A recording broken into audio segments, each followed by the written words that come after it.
It's an easy clickbaity, headliney thing to, price goes up, celebrate. Great. Price goes down. What's going on here? Is it paper Bitcoin? Who's doing what? And whenever I've made assumptions about that kind of stuff, I've found myself to be wrong, or that the world of Bitcoin is much bigger than just the price. There's a lot of things at work with Bitcoin. It's it's multifaceted, and there's a lot of big players and there's a lot of little players, and we're all doing our things. Hard to sort out, but it's human nature that something happens and you're all over it and you're getting your views and your traction online. I even when it's good news, like Bitcoin makes a big pump, feels great. And I also have to stop and remind myself, like, yes, this is aligned with why Bitcoin is going to win. Also, Bitcoin can drop. And as much as you celebrate a win, are you going to feel defeated by a loss? Hopefully not. Hopefully you have that balance where why are you in this game? Like, I had to question myself, why am I in the .com tech game? Not sure anymore. So why do I stay in Bitcoin? As I wrote it up, and I wrote it quite down, and we've ridden it up and we've ridden it sideways forever, stopping to think about why am I still in this? Oh yeah, it's a zoomed out, much bigger picture than any of the number.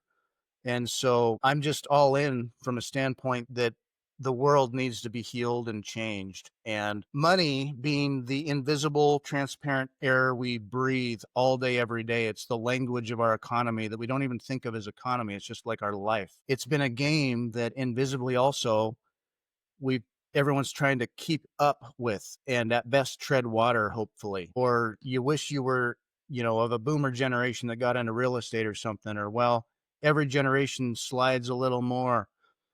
And it could also, as I've thought could happen years ago, it's like where's the tipping point? When does this really fall apart? I think that still looms, but Bitcoin remains Bitcoin was for me years ago. It became that answer to the problem. It was like initially it was a store of value, a place to put your assets, hold on to that.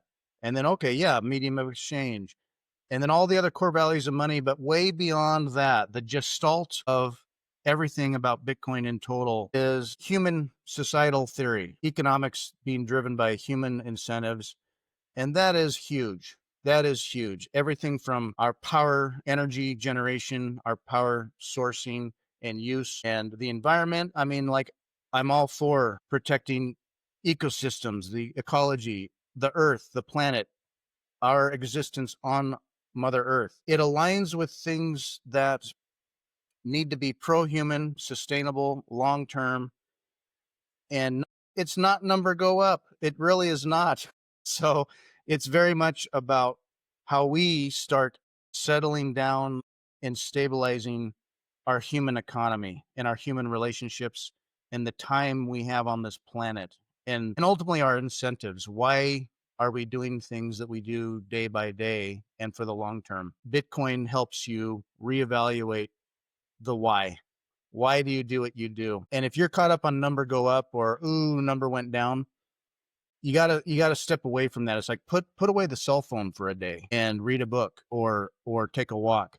You gotta stop and reconnect with those core needs that we have, which fiat has eroded, and that Bitcoin has the potential and is steadily fixing. And it's so hard because we are so connected to Bitcoin and we feel so strongly about Bitcoin. That's why we even talk about it, build products and services in it. And the best thing you can do, and it's super hard, is emotionally detaching yourself from the Bitcoin price. If you are happy when Bitcoin goes up 5%, you will be sad if Bitcoin goes down 5%.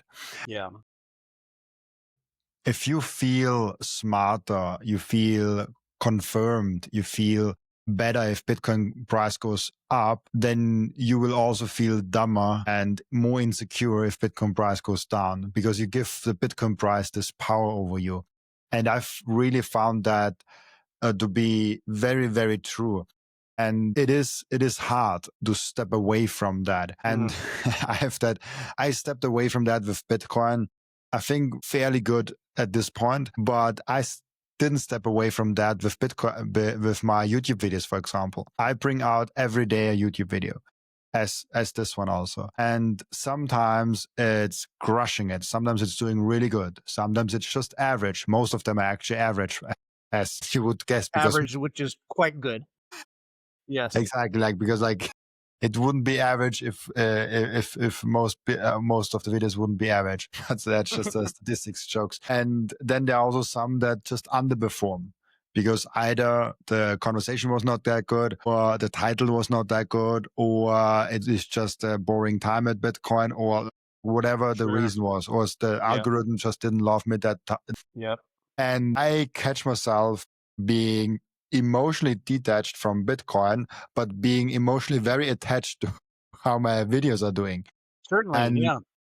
it is interesting because I feel the same thing that a lot of people feel with the Bitcoin price. I feel with my videos. And today is one of those days where, and YouTube always compares your current video with the last 10 videos. And today is one of those 10 out of 10 days where like Mm-hmm. the video is the worst performing video of the last 10 videos, which doesn't mean anything because the last 10 videos is not even 2 weeks for me. Nevertheless, like this is something that like you recognize and you're like, shit, like I did somewhere in there, I made a mistake. Mm. But you cannot have all like good, like nothing goes up Right. parabolically and never like this just that is just dreamed thinking. And the same with Bitcoin, it will come down. If it goes up, it will come down. Over time, it will only go up. But if you look at from every day, if you are obsessed with the Bitcoin price every single day, you will just be emotionally wrecked. Like, It can and work you. I've seen that with people actually. Yeah. It's a kind of a roller coaster. And now when you're running a business and, a business such as yours on the podcast efforts, and as a good businessman, a smart person, of course, you're going to need to look at what works, what doesn't, do more of what works, change what maybe didn't work as well. You're always navigating that just as a smart person. And you need to do that. And at the same time, give it perspective as well of, that's not why you started this podcast. You started it because of some core values in there. That's what drives it. So if you just imagine that, like, you know, numbers started going down for a while, or views were down for a while, you see people like contemplating, do I need to sell or back out of Bitcoin? No. Why did you get into it? Was it for the number, or was it for the message, the communication, the relationships, the community, the biggest growing global community we've had on this planet and maybe ever? Those are all the reasons. You could say it's fiat in a way because we're blessed or spurned by the algorithm gods, and or when you figure out what works. There have been other podcasts, and myself included. We do Bitcoin Liberty Live together a lot. So Daniel and I, and you've joined us, we've done our Bitcoin Liberty Live podcast now for over a year and a half. And you become aware that, like, that the fiat stuff clicks and engages that algorithm. Like, the algorithm loves fiat. A big bold headline, which is not really what you're talking about, connects. so it's like you don't want to sell out, and you don't want to get your message off base or lose your values. And at the same time, it gets people there. I'll see posts and tweets, and you can scroll by them. I don't like block people or filter too much myself. But you do see a lot of posts that are like, how much Bitcoin do you need to retire? I don't disparage that question. I think it is an open-ended question that we can all contemplate. Is someone new to Bitcoin, it's like, well, I'll never own a whole Bitcoin. I'm too late. It's like, well, I felt that years ago. I feel that today. We're all both feeling late, and we're all so early. And you just imagine, like, man, if you had a Bitcoin, could you just be good generational wealth someday? Yeah, maybe, probably so. Well, what about 0.1 Bitcoin? What about 0.01 Bitcoin, if you just stay humble and stack sats, and you'll never get to the level you might have imagined 5 years ago, but you stay humble and you stack sats. I think it's a good mental exercise to imagine someday with Bitcoin, what I'm doing now is worth it. And it's not the number go up. It does connect to deeper stuff that Bitcoin is changing and that Bitcoin will be. So to say that, hey, if you have 0.1 Bitcoin, bravo, bravo, be humble about it. That's great. I had a friend, a couple months ago, was fudding on Bitcoin for years. I would talk to him about it, mention it. He would ask questions, but not in a real curious way because he already knew. And after a few years, he finally inquired about getting off zero and what to do. Now, ultimately, he went into an ETF because of yada, yada, yada. I don't judge that harshly either, but he got exposure to Bitcoin. What happened? And this is what happens every time. Say I stack a little dry powder, or whether I'm DCAing or I smash buy when I can. If I buy, I can't help but check the price. And what's going to happen? The price is going to go down, and I'll be like, Now the perspective being that, dude, you were able to buy any Bitcoin under 100,000, or someday it's like, man, you got Bitcoin under 120,000. What happened when my buddy bought a decent chunk of Bitcoin for his retirement? Well, we saw the drop in price, in fiat price, that happened, this past month or two. Now, I haven't heard from him. What I told him when he bought, even initially, I said, now this is a roller coaster. Now, what I believe in terms of just pure math and the economy, this roller coaster goes up and nothing stops this train, not just because Bitcoin's great, but because fiat is on a death spiral. I said, don't get psyched out about the price. You got off zero. You've got, more than 0.1 Bitcoin. Great. Don't psych out about it. Hold it. I've seen other posts. I think you had one too. It's like, hey, can you stay in it for 4 years? Think at least a Bitcoin cycle. Really, 2 of those. So is 8 years that long for you to just hold and keep learning and reevaluate your why? In the scheme of things, no. It's like, it's nothing. People slave away and grind away at a fiat job like I do, just putting money into their 401k or in their PERS, seeing their number go up and hoping it like doubles or whatever. But retiring someday at an upper age, all chewed up and spit out, maybe a little burned out, maybe a little ornery, and just done. Like, oh, I just want to retire now. And hoping that their stocks performed or that their savings or whatever, real estate and stuff, held their value. And they're going to see that their number went up at the same time as their cost of life all went up as well. And, or they can't move their money the way they thought they would like to.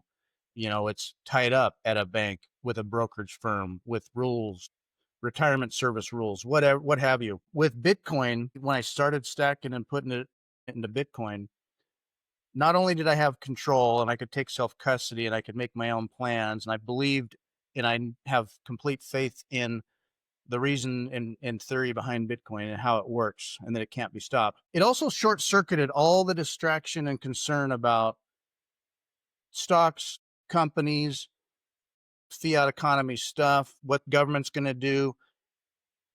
I could just kind of say, yeah, there's all this noise that wants to encroach on the Bitcoin ecosystem, but they can't change the protocol. They can't change the permissionless nature of it. They can't change my self-custody of it. They can't pass rules about what I'm going to do.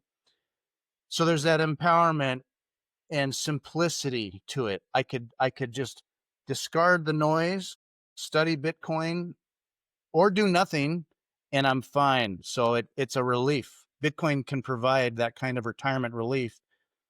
And goals are good. Get to 0.01 Bitcoin. Great. Now get to 0.1 Bitcoin. Great. Can you get a half a Bitcoin? That's an admirable goal. And for some, within your means, however you want, don't leverage. Man, get a Bitcoin. Now sit back and ride that train as it we know it will go up. It can't not go up. And I don't want to be trite about it. I don't want to just say, we're all going to be fine.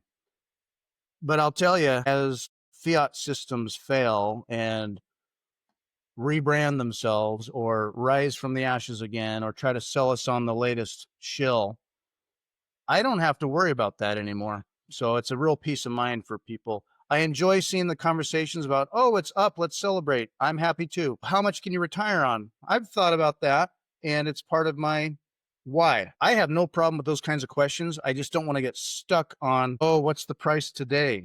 Oh, it's up. Yay. Oh, it's down. Yeah. I always try to back off and look at my why. And this is the most important thing where you see, why am I in here? And most people probably, like myself, came in here to say like, oh, like it's a fancy new thing that might make me some money. That's the whole reason probably why 95% of people are here. But later on, you're like, it does more than that. Because if it makes you a bunch of money, you might go with 30% or 40% of your net worth in, but dedicating your whole life all of a sudden to it, you have to get more than just number crop technology. You have to believe in it. You have to really see the vision what Bitcoin can do for the world. And you brought it up, and I think it's from Daniel's book, I presume, The Great Realignment, where you talked about aligning incentives, where you talk about this great realignment. Maybe let's just briefly touch on it, even without Daniel today here. Yeah, no. What do you mean by that, and like what is the importance of that? Of the great realignment. So a little more backstory with my Bitcoin journey is that I'd been into Bitcoin for yeah, year and a half, maybe 2 years, and I went through all the acrobatics around understanding the ecosystem as I was learning about blockchains and all the altcoins. It was easy to get sucked into, as many of us, maybe all of us did, is evaluating the landscape of shitcoin. It took me a year to kind of get over the shitcoin scape. Part of it through my own research and stepping back and considering my values, also with the help of others. And I can count myself lucky that as I was studying blockchain stuff generally, Bitcoin mostly, I met Daniel. I met our friend Travis. I met others. Luckily, a couple of them happened to be fairly local to me, that when I met them, and it was like, it's kind of like when you find that beacon in the darkness of, you know about Bitcoin too, and not just like, I own Bitcoin, number go up, right? It's like, no, you kind of get it, and you find that person like in person, and it seems like this rare special thing. Like, yes, there's someone I can talk to about it, and because my own wife will be like, okay, no, that's cool, I trust you. She doesn't want to go rabbit hole deep with me on it, but she is patient and supportive. So when I met Daniel, we were both dabbling in our own way, but I had fairly recently divested myself completely of all shitcoinery. I was done. I was Bitcoin only for good reasons, even as I was still learning. But he was studying the whole landscape deeply and knew a lot about a lot of the things out there, and was coming to realize as well that, man, yeah, Bitcoin is it. Honestly, uh, this is the one ring to rule them all, and the others, to be honest, are doomed to be burned in the fires of Mordor. Bye bye. And so he, at that time, had the thinkings going on of what this means, big picture. He thinks like I do. I will just say he's, I think, smarter than I am. And now I have family and a lot of life things that I attend to, and I don't always have as much time that I would like to all the time. But he would make the time to study, and having his law degree and studies in economics and in the crypto and Bitcoin space, and was working on a book. And so he wrote the book, The Great Realignment. As we started meeting weekly, and we just sit down and talk about kind of what's happening lately in Bitcoin, and man, I learned this, and oh, did you see what happened here? We would just start meeting weekly and having like coffee talk or over whiskey. We'd go out to lunch or dinner or something. And he was just that beacon in the dark for me, where we could bounce ideas off each other, learn from each other, challenge each other. And it was so good for me to be challenged and to share my knowledge and to resonate deeply with someone who gets the big picture. rolled with all that and just had a trajectory going on. Part of that was his writings. He wrote the book, The Great Realignment, which what I take from that was it realigned my thinking about far back in human history, the origins of money, which we often presume how money occurred, and the fact that, as the air we breathe financially in America, our language and money is the dollar. And for some reason, most people have no idea why. The dollar is just king and always will be. And you take a lot for granted about the origin of money and why money occurred. And of course, the big break that occurred with the dollar and the gold standard and how that affected Europe and the world, and the games being played ever since about that. A core message of the Great Realignment that I took away from and that he writes about is that Bitcoin is like a fundamental rule change in the game. It was a new discovery, like the discovery of fire, the discovery of the wheel, the creation of the internet. It's as big, and potentially, I don't want to say bigger, but it's the biggest thing we've ever had, completely novel. Bitcoin changes a fundamental rule for economies and for money because it's accessible to anyone to just simply decide to use it. Like, the only winning move is to play. The game is right there. There's a couple of games going on, and with Bitcoin, you can go around the Monopoly board over here and try to hustle and keep up and not land on a hotel. With Bitcoin, the only winning move is to simply play, and they're not hard moves.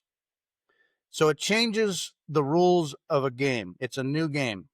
Now, it can all be a competitive resource capture game, but Bitcoin adds a rule where it cannot be stolen from you. No government or corporation or particularly strong wielding power individual can force things about it. It's a global consensus permissionless model that changes the game and fixes rules about supply and about theft.